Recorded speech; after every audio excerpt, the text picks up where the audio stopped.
Okay, so I am a bit slow in starting here. Just had a nice big lunch. But anyway, the biggest role universities can play is, of course, be role models, be examples, be outreach centers, demonstration sites for net zero, innovation, teaching, education, research, training, and of course also amplifiers of the change and climate action beyond campus operations. So this is the part that we're going to touch on here.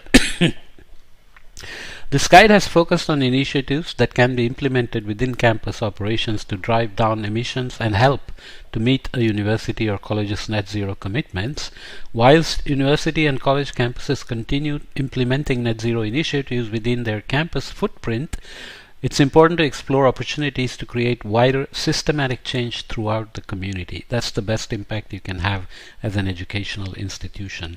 University is in a unique position to influence and reduce emissions in other ways.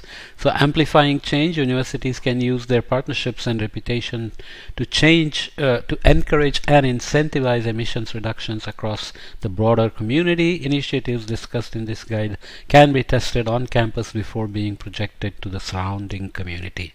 So being a community connected institution can make a huge difference instead of just sitting in the middle of a nice big city like Mumbai and everybody just looking at you from outside and thinking something great must be happening inside.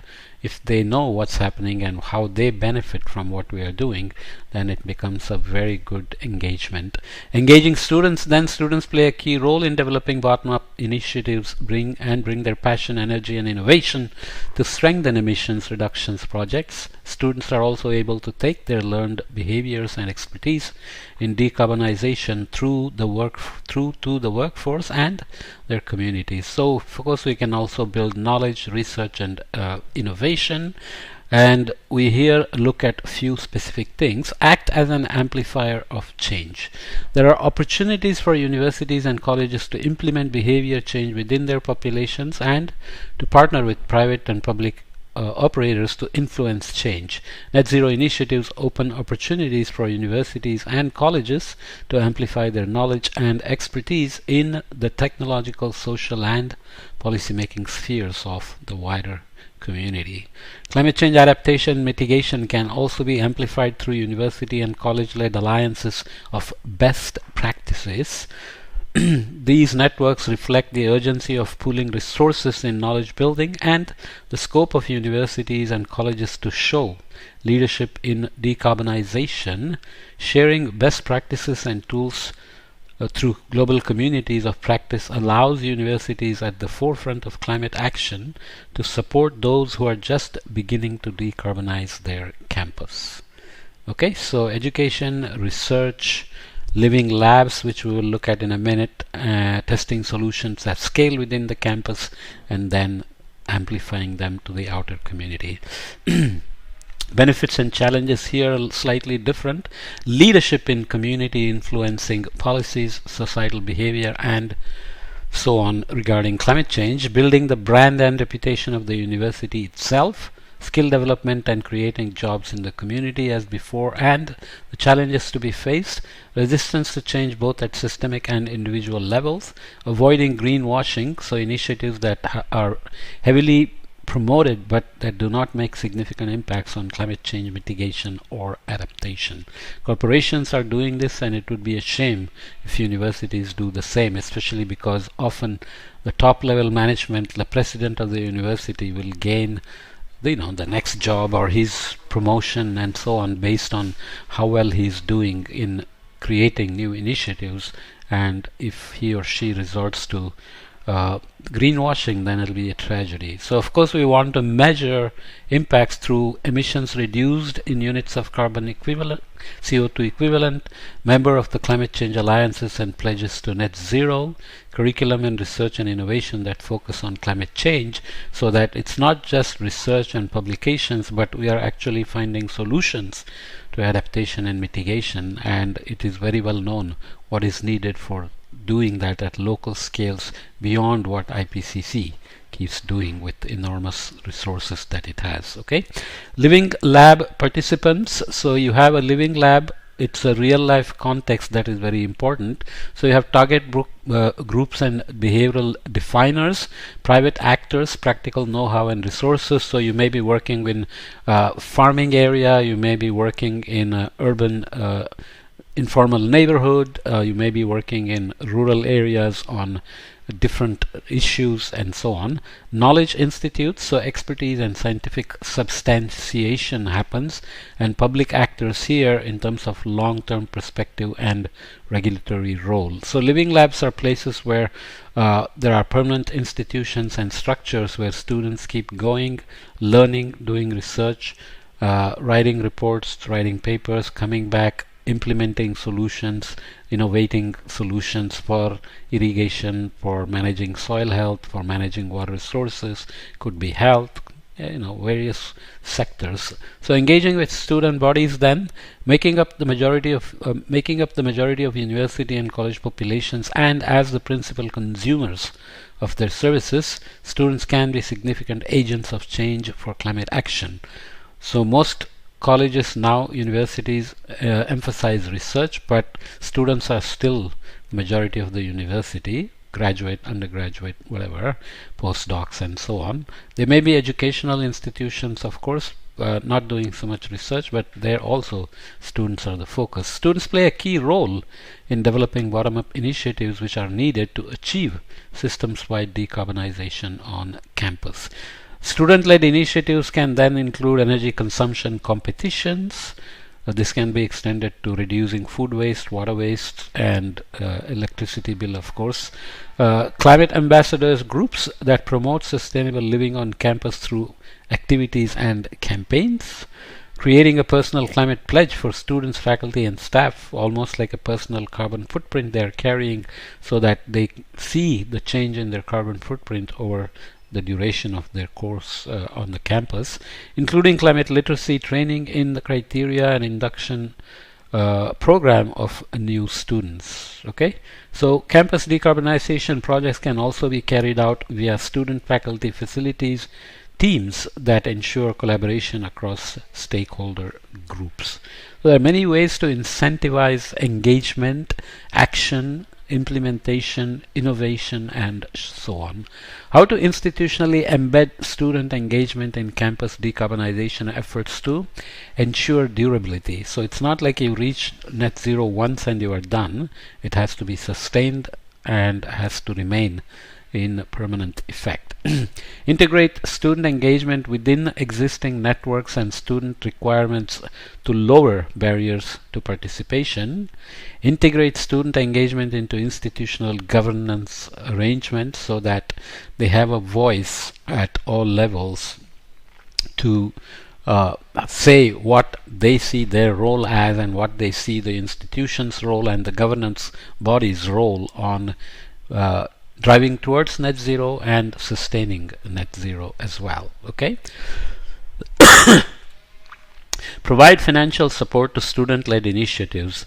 Grant funds for innovative student projects that contribute to the institution's commitment to climate. Host smart climate solutions competitions. Provide funding via a sustainability office or the student government budget. So if a student has questions on sustainability, there should be a resource, there should be an office which can answer questions on specifics of what contribution an individual or a student body or a student faculty association and so on, or student staff, student facilities can make to sustainability.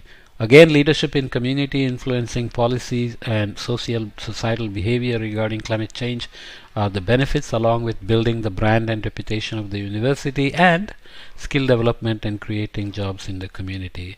The challenges will be the resistance to building collaborative and equal partnerships with students, which often is quite a challenge.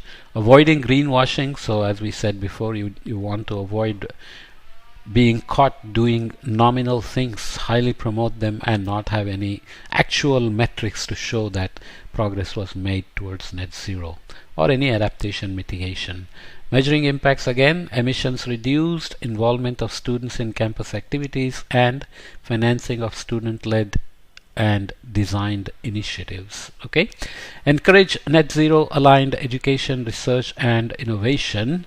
Universities and colleges around the world can play a critical role in developing advanced curricula programs, capacity building and opportunities for interdisciplinary collaboration to support a deeper learning on climate change among students and by extension society. So all the courses I put up on my YouTube channel are courses that I started because they were not being offered in such diversity in India, or they were not being taught very well. I don't want to say that in a casual way, but it's true. So dynamics, oceanography, adaptation, mitigation, solutions, and I'm putting up a sustainability course as well, and so on. So advantage, benefits, challenges and measuring impact are similar. Here you again want to make sure curriculum, research and innovations focus on climate change and climate change solutions, including exposure, hazards, risks, responses at local scales where impacts are really important, and socioeconomic strata matter at those scales. Recognition of university or college generated knowledge and research in terms of publications or implementations in the community, policies adopted by the governments, and so on and so forth. How to approach climate aligned education, research, innovation, and so on, with minor addition from this paper. Build accredited teaching programs at all levels of studies and research activities. Develop training events focused on staff and or students. Lead public initiatives to communicate climate change science mitigation and adaptation within the wider community. Work with state and private sectors to do evidence-based policy and innovation centers. Nobody can provide better evidence than a university which is actually doing net zero practices and heading to net zero or has accomplished net zero, and so on. Okay, so a lot of climate communication now depends on telling the media what should happen, but implementation gives you a special advantage of transferring knowledge, practiced knowledge, evidence-based knowledge. Okay, so universities are handling climate change education. I won't read all of this, but looking at some universities, some examples, some approaches used, and the audience. So let me read which university. I'll just pick one. Let's say MIT. They are looking at fossil fuel divestment days. So they are using their endowments to invest in non-fossil fuel sector, and they are doing a lot of other things. So their approach used is divestment itself, and then administration and students are the audience. Indian Institute of Technology, Roorkee, research on sustainable development goals, 20 of these focusing on climate change. Research, so the approach used is research, various postgraduate theses, so topics as PhD topics on SDGs, and of course the audience are the researchers. So let's see here another example maybe is useful. Let's go to UK here, or maybe Canada. Let's do Europe here. Hamburg University of Applied Sciences, Research and Technology Transfer, Sustainability and Climate Change Management. Approach used, training on climate change, editing book series on climate change, so you can go up and look there at their books. Over 3,000 academic staff and over 15 books thus far. That's not a small number. 15 books on research and technology and research and technology transfer, sustainability and climate change management. So now afterward, here are the numbers. Universities and colleges around the world must continue developing advanced curricula, capacity building initiatives and opportunities for interdisciplinary collaboration. Climate science in general is physics, science, math, biology, chemistry and so on, and the impacts are all about social science, right? Collaboration is crucial to accelerate the decarbonization efforts needed to achieve net zero by mid-century or sooner. While the journey to net zero will be unique for each institution, this guide, the accompanying online toolkit, and the global community of practice generated through this initiative will support universities and colleges worldwide as they continue decarbonizing their operations and leveraging their strengths as global agents of change during this critical decade of action.